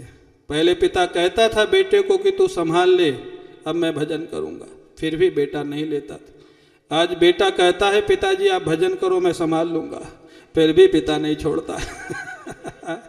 कितना फर्क हो गया है। वो जन्मेजय नहीं संभालता था, आज अलम प्रसक्तस्य विरक्ति कारण। आज राजा को खुशी क्या है? राजा परीक्षित को, राजा परीक्षित जानता है अब मेरे को प्रमाण पत्र मिल गया है कि मेरे जीवन के केवल 7 दिन बचे। हाँ, उसी दिन सभा बुलाई, मंत्रियों को बुलाया, पुत्र को बुलाया, उसका राज्याभिषेक कर दिया। अब मेरे को कोई मना मत करना, क्योंकि मेरे जीवन के 7 ही दिन बचे। स्वीकार करना पड़ा जन्मेजय को राज्य। आधे दिन में सारा काम कर दिया और अपराह्न में गंगा किनारे शुकताल पहुंच गए। कई लोग कहते हैं महाराज 7 दिन की भागवत है, सूचना मिली, फिर राजा बनाया, फिर गंगा किनारा, ये तो 7 दिन की भागवत कैसे हुई, सप्तमे हनी कैसे हुई? तो बंशीधर जी ने उसका थोड़ा सुधार किया है लोगों की महाराज मानसिकता की रक्षा के लिए। सप्तचा मश्चा इति सप्तमः तस्मिन् सप्तमे द्वादशे हनि। हाँ, बोले सप्त माने 7 और माँ माने 5, पाफा बाभा माँ 5वां अक्षर है ना। तो बोले 12वें दिन का साफ हुआ। ये खींचतान का अर्थ है। जिनके जीवन में वैराग्य नहीं होता ना, ये अर्थ उनके लिए कि 5 दिन तो घर संभालने में लगेगा, छोड़ के जाना है तो। जिनके जीवन में पहले से ही वैराग्य छोड़ने के लिए तैयार बैठे हैं, उनके लिए 5 दिन नहीं लगता, आधे दिन में ही सब हो जाता है। आधे दिन में उन्होंने सारा काम कर दिया, बेटे को राज्य दे दिया और अपराह्न में गंगा किनारे पहुंच गए। राजा परीक्षित को गुरु खोजने जाना नहीं पड़ा, सदगुरु स्वयं आए। श्री कृष्ण ने व्यवस्था की, सारे संत घेर कर बैठे हुए हैं। महाराज राजा परीक्षित बोले, संतो 10त्वलम गायत विष्णु गाथा, घबराओ नहीं, मेरे को कथा सुनाओ भगवान की। मेरे को कोई मृत्यु का भय नहीं, मेरे तो श्री कृष्ण का दर्शन चाहिए। कथा प्रारंभ होने ही वाली थी। भगवान कृष्ण ने सोचा ये इतने संत हैं, क्या कथा सुनाएंगे, नहीं सुनाएंगे। मैं एक ऐसे संत को भेजता हूं जो आज तक किसी को मेरी कथा सुनाया ही नहीं और शायद आगे सुनाएगा भी नहीं। हाँ, जो दुर्लभ वक्ता है, दुर्लभ गुरु है। ऐसे गुरु को महाराज तत्रा भवद भगवान व्यासपुत्रा यदृच्छया गामटमानोनपेक्षा अलक्षलिंगो निजलाभ तुष्टा व्रतश्च वालैरवधूत वेश। क्या जीवन था सुखदेव जी का। हाँ, क्या बोले महाराज, दिगंबर शरीर था, 16 वर्ष की अवस्था, हृष्ट पुष्ट शरीर, बड़े बड़े बाल, हाँ, सिंह के जैसा वक्षस्थल, शंख के जैसा गर्दन, और महाराज मस्त वेश, निज लाभ तुष्टा। हाँ, बड़ी सुंदर बात है। जिसके जीवन में कोई कामना ही शेष नहीं, कोई अपेक्षा है, आत्मलाभ से जो मस्त घूम रहे हैं। हाँ, निज लाभ तुष्टा। ऐसे सुखदेव जी महाराज, जिनको कोई पहचान नहीं रहा, कोई पागल कह रहा है, हाँ, कोई अवधूत कह रहा है, बच्चे लोग धूल फेंक रहे हैं, पत्थर फेंक रहे हैं, स्त्रियां पीछे लगी, बच्चे पीछे लगे, वो अपनी मस्ती में महाराज चले आ रहे हैं। ऐसे सुखदेव जी महाराज राजा परीक्षित के दरबार में प्रकट हो जाते हैं। बोलिए सुखदेव भगवान की, सुखदेव भगवान की, सुखदेव भगवान की। सुखदेव जी का शुभागमन हुआ। सारे ऋषि महर्षि उठ करके खड़े हो गए, यहाँ तक कि उनके पिता महर्षि व्यास भी खड़े होकर उनका स्वागत करते। क्यों? हमारे सनातन धर्म में प्रवचन से ज़्यादा आचरण का महत्व है। हाँ? महर्षि व्यास ने भागवत की रचना की, सुखदेव जी को पढ़ाया, लेकिन जो आचरण सुखदेव जी के जीवन में उसका सम्मान महर्षि व्यास स्वयं करते। आचरण का सम्मान है। उठ करके खड़े हुए, उनका महाराज बड़े प्रेम से सब लोगों ने स्वागत किया। राजा परीक्षित ने बड़ा सुंदर उनको आसन दिया और उनका यथालब्धोपचार वहाँ पूजन करने लग गए। अब सुखदेव जी का पूजन होगा और पूजन के बाद ही आरती होगी, क्योंकि समय पूरा होने वाला है, 2-3 मिनट बचे हैं। आप लोग कल से समय का ध्यान रखेंगे। प्रातःकाल 9:30 बजे से, हाँ 9:15 बजे यहाँ भजन प्रारंभ हो जाएंगे, 9:30 बजे से कथा 12 बजे तक, और सायंकाल 2:45 बजे भजन प्रारंभ होंगे और 3 बजे से कथा समय से आवें और समय से कथा की पूर्णता होगी। सुखदेव जी का पूजन होगा। हाँ, आप अभी कर दो जो करना। हाँ हाँ, स्वागत सम्मान सब कर दो जो करना है। सुखदेव जी का पूजन होगा ना। तब हमारे आयोजक परिवार सुबह से ही प्रतीक्षा कर रहे हैं स्वागत के लिए। तो सुखदेव जी के पूजन के साथ ही वो सम्मान करेंगे और उसके बाद आरती होगी। सब लोग शांति से बैठे रहें। हाँ, और आरती के बाद प्रसाद की भी व्यवस्था होगी। क्यों सुरेश, प्रसाद भी है ना सबके लिए? हाँ ठीक है। हेलो मेरे भक्तों, परम श्रद्धेय परम पूज्य स्वामी कृष्ण जी महाराज जी के चरणों में नमन करते हुए और इस स्थल को नमन करते हुए जिसका नाम आनंद वृंदावन है, इस शब्द से ही आपको पता लग गया कि इस वृंदावन में ये स्थान ऐसा है जहाँ जो व्यक्ति एक दफ़ा आ जाएगा उसको आनंद प्राप्त होगा ही होगा। और ये भी आपको जैसे जानकारी है, स्वामी अखंडानंद सरस्वती महाराज जी साधारण संत नहीं थे, वो असाधारण संत थे और सारे भविष्य विश्व में उनका नाम प्रचलित है। और ये स्थान यहाँ पर जो स्थान पर जो मंच बना हुआ है, यहाँ भी शुक्रताल से कम नहीं है। मंच पर विराजित श्रद्धेय स्वामी कृष्णानंद जी ये किसी रूप में हमारे सुखदेव जी महाराज जी से कम नहीं है। जो भी इन्होंने ज्ञान आपको प्रदान किया है वास्तव में इतना कल्याणकारी है कि कुछ कह नहीं सकते। आज शुभारंभ इस कार्यक्रम का हुआ है। प्रातःकाल जो यहाँ पर शोभा यात्रा निकली, कलश यात्रा निकली, उसमें बहुत से भक्त शामिल हुए और आज भी बहुत से भक्त यहाँ पर उपस्थित हैं। कल भी बहुत से भक्त उपस्थित हैं। बहुत से हमारे कुछ लोग, हमारे विशिष्ट अतिथि लोग जो आए हुए हैं वो आज ही जाना चाहते हैं। उनकी बड़ी आतुर है दिल में कि हम महाराज जी का स्वागत करके ही जाएँ, उनको हमने काफ़ी आतुर हैं। तो मैं इस कड़ी में सर्वप्रथम मैं हमारे गुरदयाल जी गुप्ता जी जो हमारे समाज के बड़े विशिष्ट उनमें से संरक्षक हैं, तो आएँ और कृपा करके महाराज जी को शाल, अरे शाल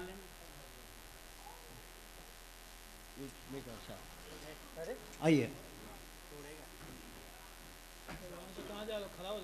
ये हमारे बड़े प्रतिष्ठित व्यक्ति हैं हमारे समाज के, काफ़ी आइए महाराज जी।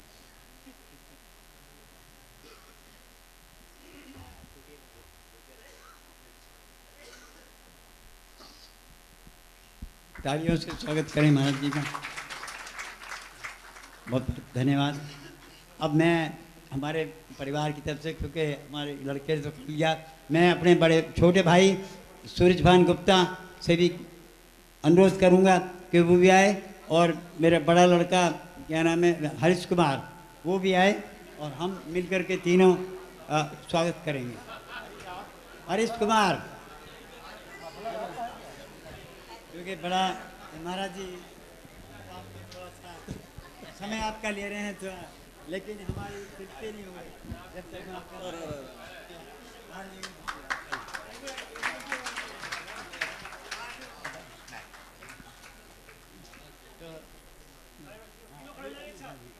इधर आ जाओ, इधर आ जाओ, अभी आपका फोटो आएगा। फोटो ले रहा अभी, कल पेपर में फोटो आएगा आपका।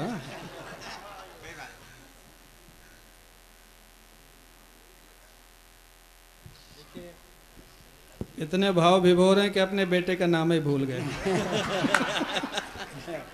देखिए वास्तव में मैं किन शब्दों में यहाँ धन्यवाद करूँ। ये मंच पर विराजित जो यहाँ पर संत बैठे हैं, स्वामी नित्यानंद जी महाराज जी, मुक्तानंद जी महाराज जी और स्वामी सच्चिदानंद जी महाराज जी, नहीं तो अभी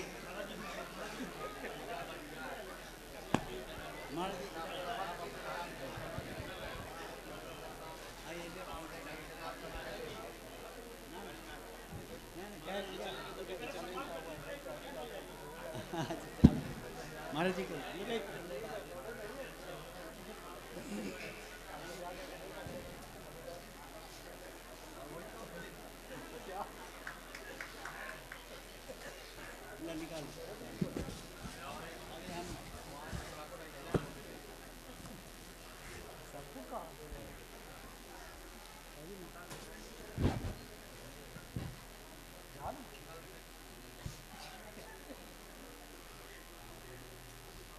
देखिए मैंने आपको बताया था कि परम चंद्र स्वामी सच्चिदानंद जी महाराज जी की बड़ी असीम कृपा हम पर हुई है, तभी यहाँ पर एक कार्यक्रम हो सका है। और स्वामी मुक्तानंद जी महाराज जी जैसा जैसा जैसा स्वामी मुक्तानंद जी महाराज जी, इनकी तपस्थली अलवर है, राजस्थान है, और वहाँ पर बहुत ही योग्य संतों में से एक हैं और उनका बहुत प्रशंसा से धन्यवाद मैं करता हूँ कि वो भी इसमें कार्यक्रम में और भी लोग। मैं संजय गुप्ता जी जो वहाँ के कृपा है वो हमारे समाज के संरक्षक, आइए जल्दी जल्दी आ जाइए। जिनको जाना mister Mukesh,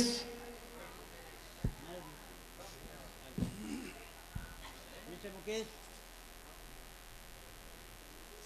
mister Ashok,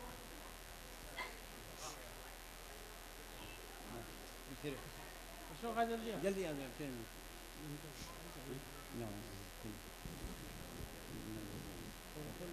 full कर दो।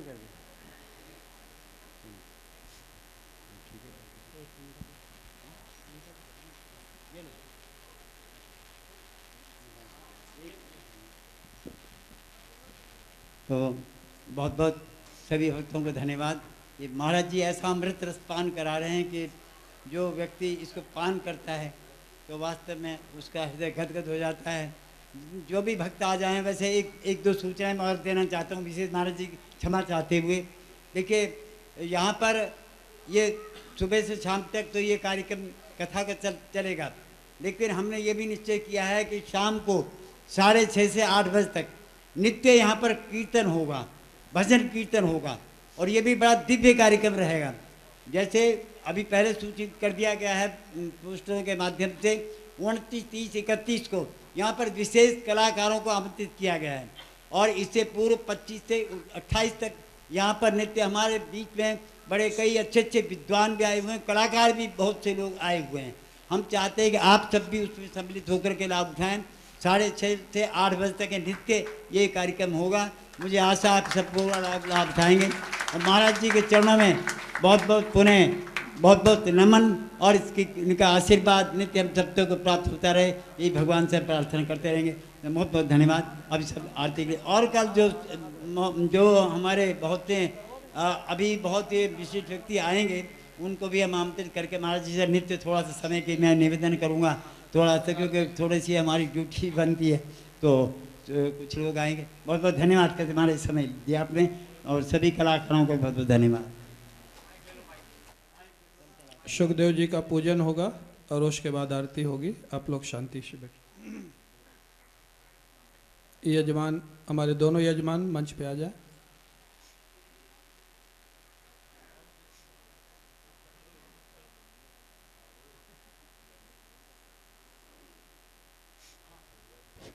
ओम मा पुनन्तु मा देव जनाः पुनन्तु मनसा धियः पुनन्तु विश्वा भूतानि जातवेदः पुनीहि मां पुष्पाणि गृहीत्वा यस्वानुभावमखिलश्रुतिसारमेको मध्यात्मदीपमतितिरसतां तमोन्नम् संसारिणां करुणयाः पुराणगुह्यं तं व्याससूनुमुपयामि गुरुं मुनीनां।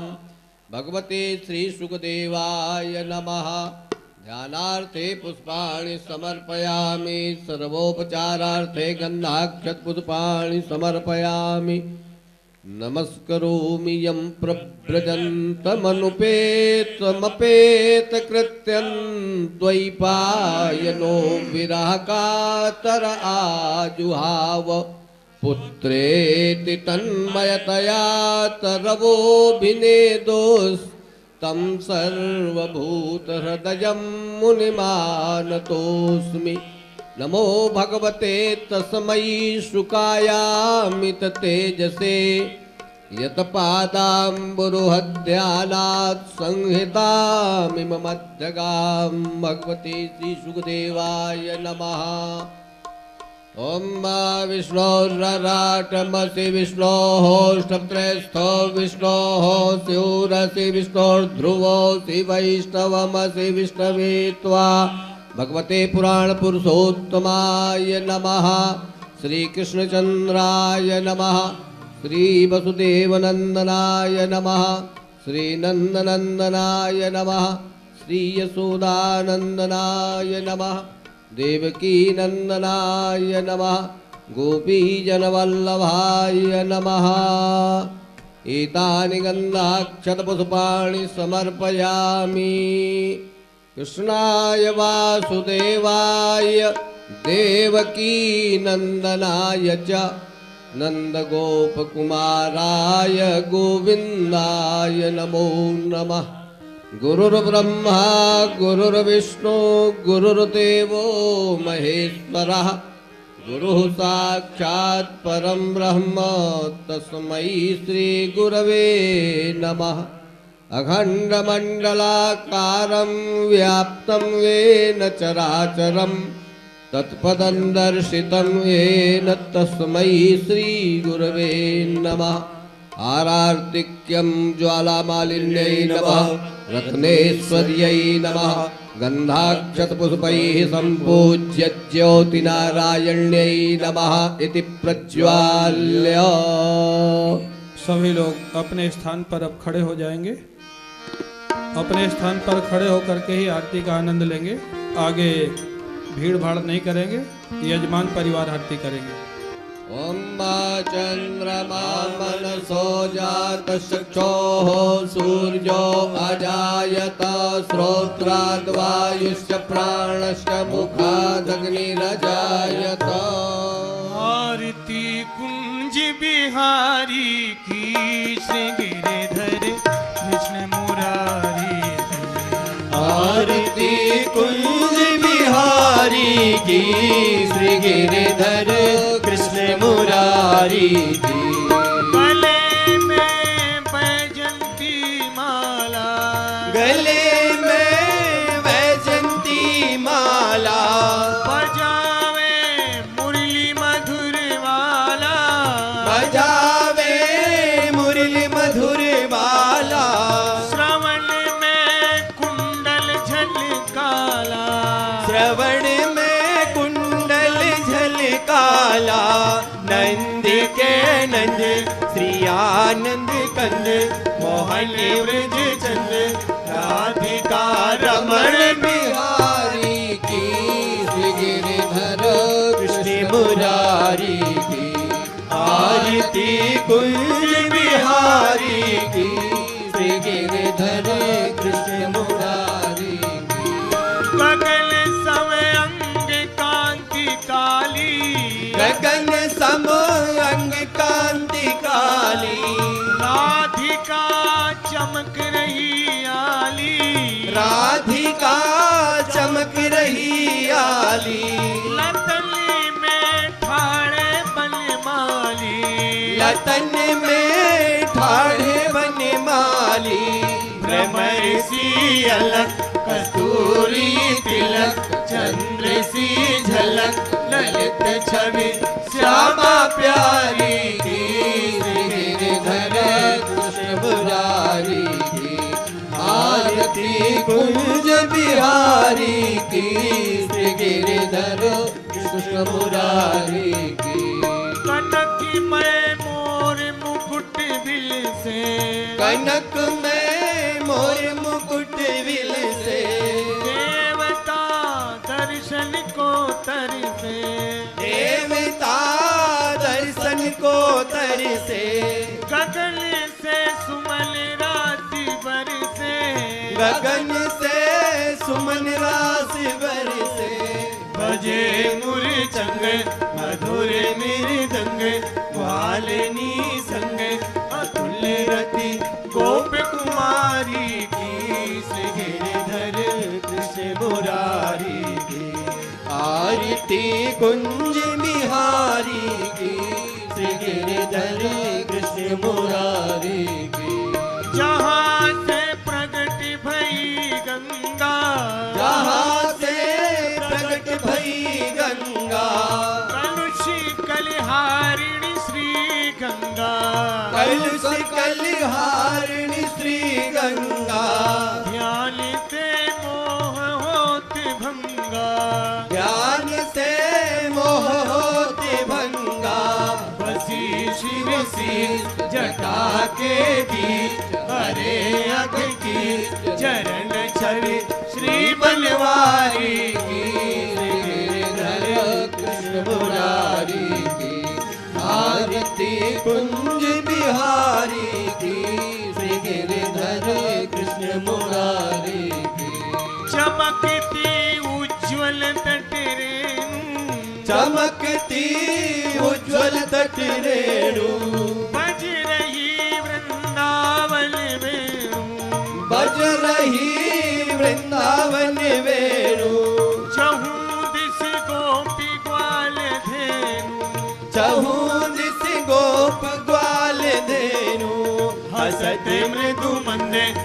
चांदनी चंद कटक भव बंद तेरे सुने दीन भिखारी की गिरधर कृष्ण मुरारी की आरती गुंज बिहारी की श्री गिरधर कृष्ण मुरारी की आरती गुंज बिहारी की श्री गिरधर कृष्ण मुरारी की श्री गिरधर कृष्ण मुरारी की श्री गिरधर कृष्ण मुरारी।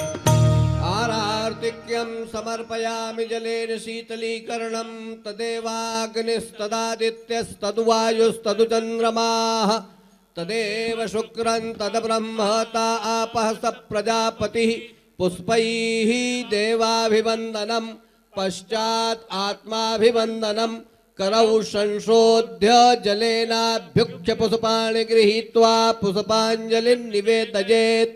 ओम स्वस्ति साम्राज्यं भौज्यं स्वराज्यं वैराज्यं पारमेष्ठ्यं राज्यं महाराज्यमाधिपत्यमयं समन्तपर्यायी स्यात् सार्वभौमः सार्वायुषान्तादात् परार्धात् पृथिव्यै समुद्रपर्यन्ताया एकराडिति तदप्येश्लोकोऽभिगीतो मरुतः परिवेष्टारो मरुत्तस्या वसन्गृहे आवीक्षितस्य कामप्रेर्विश्वे देवाः सभासद इति। ओम एकदन्ताय विद्महे वक्रतुण्डाय धीमहि तन्नो दन्ती प्रचोदयात्। ओम कात्यायन्यै च विद्महे कन्याकुमार्यै च धीमहि तन्नो दुर्गे प्रचोदयात्। ओम नारायणाय विद्महे वासुदेवाय धीमहि तन्नो विष्णु प्रचोदयात्। ओम तत्पुरुषाय विद्महे महादेवाय धीमहि तन्नो रुद्र प्रचोदयात्। ओम हंसाय विद्महे परमहंसाय धीमहि तन्नः शुक प्रचोदयात्। सेवंतिका वकुलचम्पकपाटलाब्जैः पुण्डागजातिकरवीररसालपुष्पैः बिल्वप्रवालतुलसीदलमञ्जरेभेः त्वां पूजयामि जगदीश्वर मे प्रसीद। नानासुगन्धिपुष्पाणि यथा देशोद्भवानि च पुष्पाञ्जलिर्मया दत्तो गृहाण परमेश्वर। भगवते पुराण पुरुषोत्तमाय एतन मंत्र पुष्पांजलिं समर्पयामहे। धर्म की अधर्म का प्राणियों में विश्व का गो माता की भारत माता की गंगा माता की गीता माता की शंकर भगवान की हर हर हर महादेव। काल हर कष्ट हर दुख हर दारिद्र्य हर सुख कर संपत्ति कर शिव शंकर हर हर हर महादेव।